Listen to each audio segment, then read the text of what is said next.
So it's 1983. Four sweaty dudes in a garage crank their amps to 11, and boom, thrash metal is born.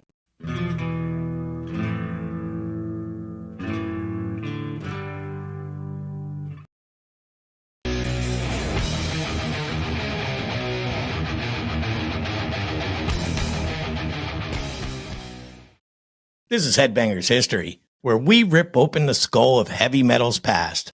Today, we're diving into the 80s thrash explosion of Metallica, Slayer, Anthrax, Megadeth.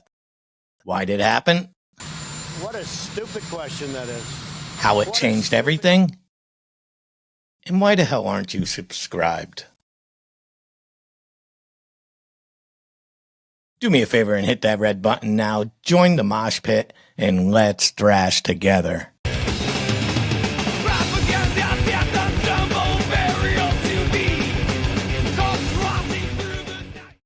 So welcome back to Headbangers History. This is the show that headbangs through metal's greatest moments.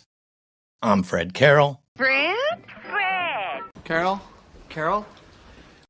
Your guide to the loudest revolution in music. He's a good-looking man. Thrash metal wasn't just fast riffs and dive bomb solos. It was middle fingers to the mainstream. In the 80s, glam rock was teasing hair and pop was moonwalking.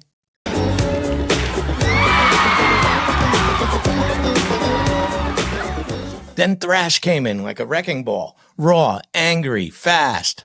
By 86, Metallica's Master of Puppets hit number 29 on the Billboard 200 with 0 radio play.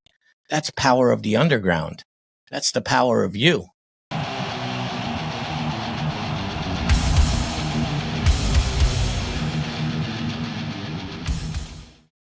So do me a favor and stick around to see how 4 bands rewrote the rules. And be sure to drop a comment. What's your favorite thrash album? Doesn't have to be one of the big 4. Pick one. You have one. Do it. Now he's a philosophizer. So, why thrash? Let's set the stage. It's the early 80s. Reagan's in office. The Cold War's got everyone twitchy, and punk spit in the face of authority. Metal was already heavy. Just think Black Sabbath, Priest.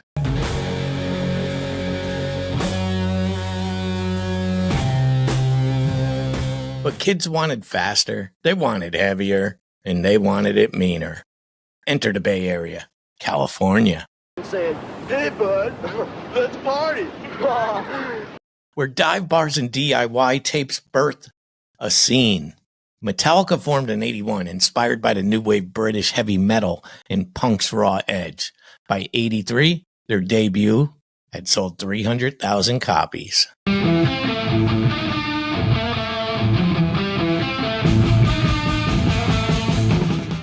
And they did this independently.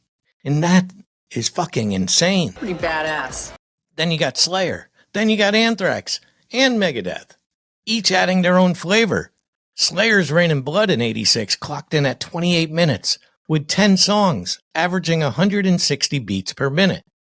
That's not music, it's an assault. I swear, the meaning of pain, the way that I want you to die. Slow down. These bands weren't just playing, they were building a movement. If you want the full story, smash the like button. It tells YouTube to show you this more to the headbangers. What's wrong with you? So let's meet the big 4. The Mount Rushmore of thrash in most people's opinion. I argue Testament.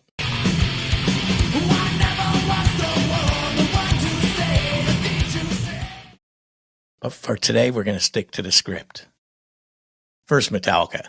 Their 1984 album Ride the Lightning blended melody and chaos, selling 1 million copies by 1989.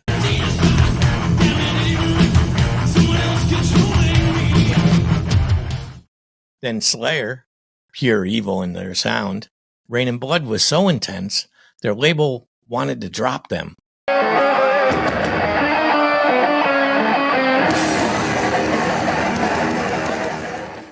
Anthrax brought East Coast attitude with a mix of humor.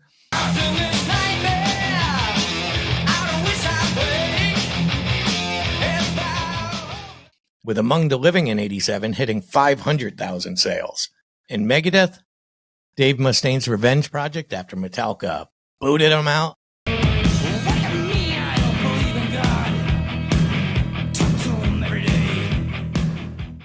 Peace Sells in 86 gave Thrash a political edge. But here's the crazy part. These bands weren't on MTV, no radio. They grew through tape trading and word of mouth.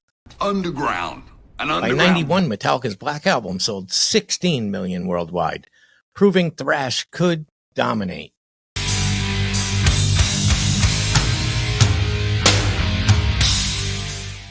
That's the power of you, the fans. And speaking of that, I am aiming to grow my subscribers this month to keep this show going. So hit subscribe, share it with your metal crew. More take. Please stop saying don't forget to like and subscribe.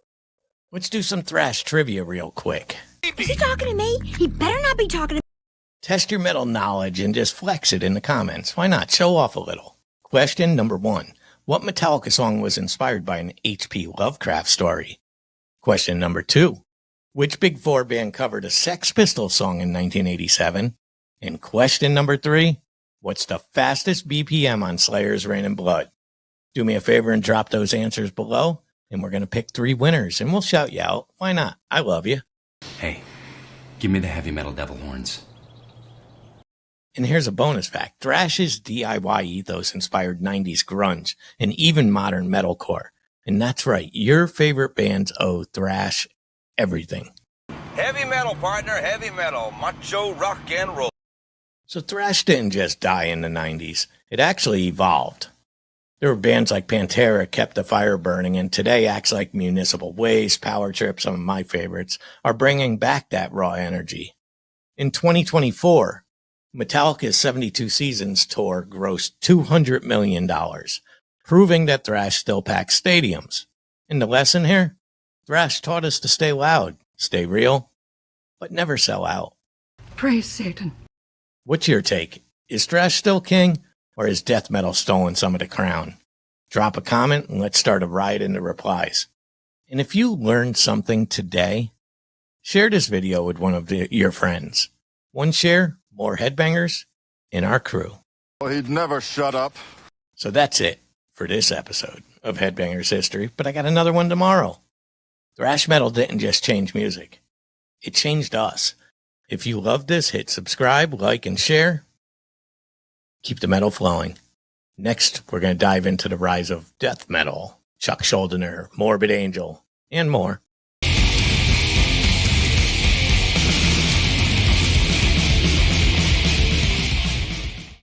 Who's your favorite death metal band? Tell us below. Stay heavy, stay loud, keep banging that head. I'm Fred Carroll. I'm out. I'm gone.